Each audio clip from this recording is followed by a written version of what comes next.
Cameron and Colin, it's a pleasure to talk to you both today. Pleasure to be with you, Guillermo. Thanks for having us. Congratulations on the success that this film, that Late Night with the Devil, has seen Yeah. so far. I mean, we're talking about a South by Southwest Film Festival premiere last year in March. Fast forward, you've got worldwide distribution and a really strong theatrical box office opening in the US. So how are we feeling? Shocked, relieved, exhausted, everything?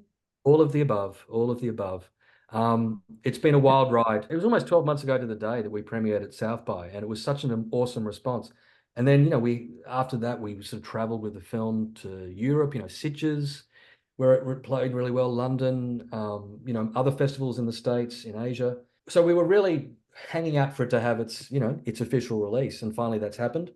And it's been a dream come true. I mean, we could not have hoped for better in terms of audience response. I mean, the box office, for a low budget Aussie indie, it seems to be doing pretty well, which we're quite chuffed about. But we're still right in the thick of that release. We've got the Aussie release happening next week, Australia, New Zealand.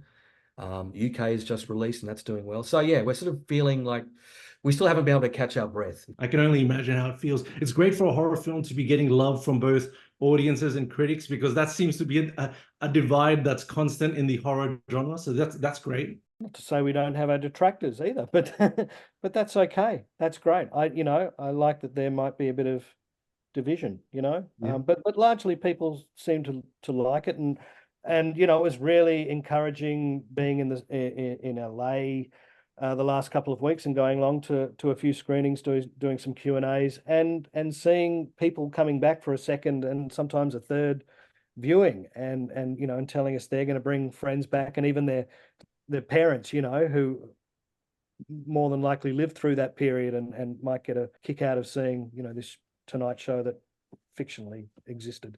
Yeah, absolutely. So tell me how this initial concept came about. I mean, there's a lot here. We've got Possession, late night shows, Hollywood, Bohemian Grove, kind of, the 70s and more. So how did it all combine into this one story? Yeah, I mean, I wish we could tell you there was just this light bulb moment.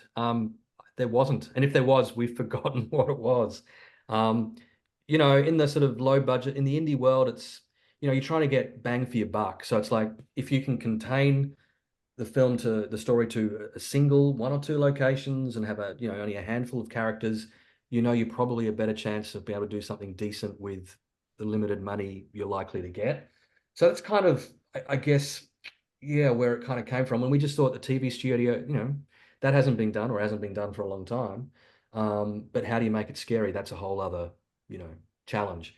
And that was the tricky thing, then coming up with a storyline and characters that, would end up creating a suspenseful, scary story. So that was just a process. That was just an evolution over a number of years of lots of false starts and, trying things and eventually settling on the sort of what you see today.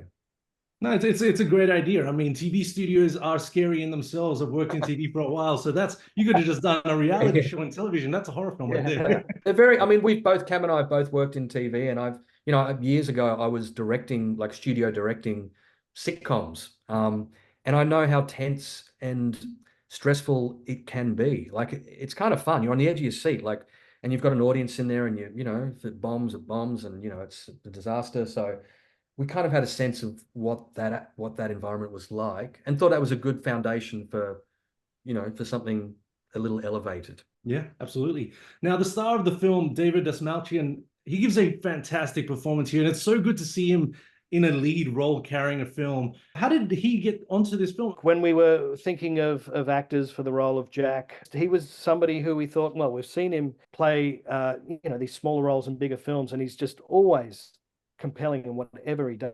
So look, we always knew he could bring the acting chops, and we always and his head, is already just a very interesting head and strangely handsome, and there's something already just, I don't know, vintage looking about David. Yeah, we were aware that he was a huge horror fan. He had this affection for regional horror hosts from the 60s and 70s. So it felt like the right fit, knowing that he could act his heart out, that great, cool, vintage 70s character actor look, plus his love of horror. It just felt like a match made in heaven. So when we got our material to him, this little TV guide lookbook and the script, of course.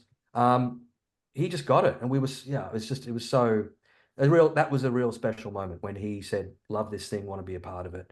You know, and the rest is history.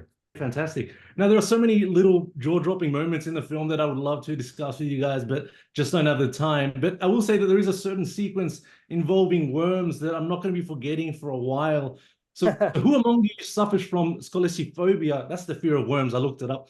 And what was the thought process going into creating this sequence? Good question. We you know, in various drafts, we tried pretty much every creepy crawly known to man.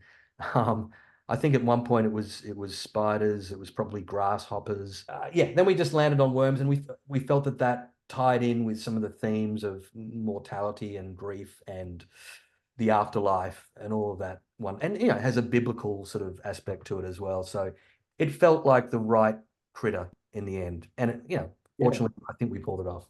There was a bit of talk online for a period about the AI generated art pieces in the film. I think there's 3 of them. Just wondering how you both looked at that talking buzz.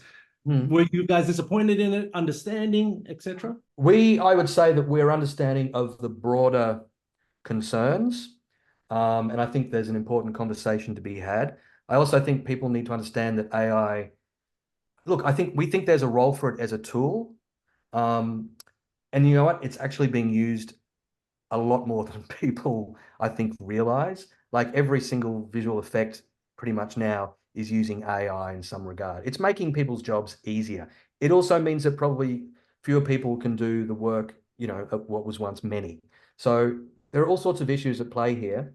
But you know, you've got to take into consideration that we finished the film beginning of last year. We shot 22, and we were experimenting with AI in order to help our graphics team, basically, because we were so up against it, time and money-wise. I've seen people claiming that there's wall-to-wall AI, that it's rife with AI, it's all over this movie. It's not.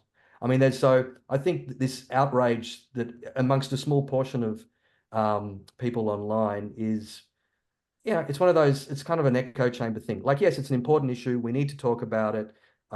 Let's have that conversation. But let's also talk about AI's much bigger and wider use in things like algorithms with streamers and how shows get chosen and shaped based on what, you know, what the data is telling them, or what the, you know, the algorithms are telling them. There's all sorts of issues at play here.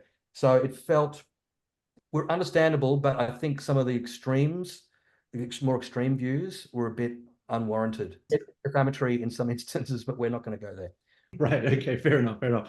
And just a quick thought on the state of horror at the moment. I mean, the horror genre ebbs and flows, as we know, over the years. But at the moment, I think it's going through quite a refreshing time with a mix of franchise and original IP. What do we think? I think it is an exciting time, and I think it's a particularly exciting time for Australian genre films. You know, with the success of Talk to Me. I mean, Monolith, our film, of course.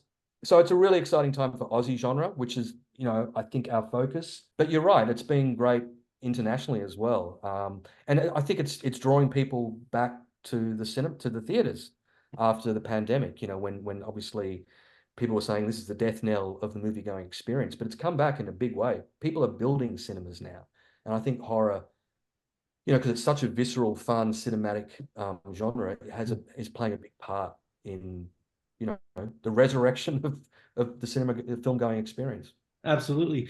And congratulations to you both for having a part to play in this resurgence that we're seeing. And all the best in the future. Thanks, Much Guillermo. appreciated.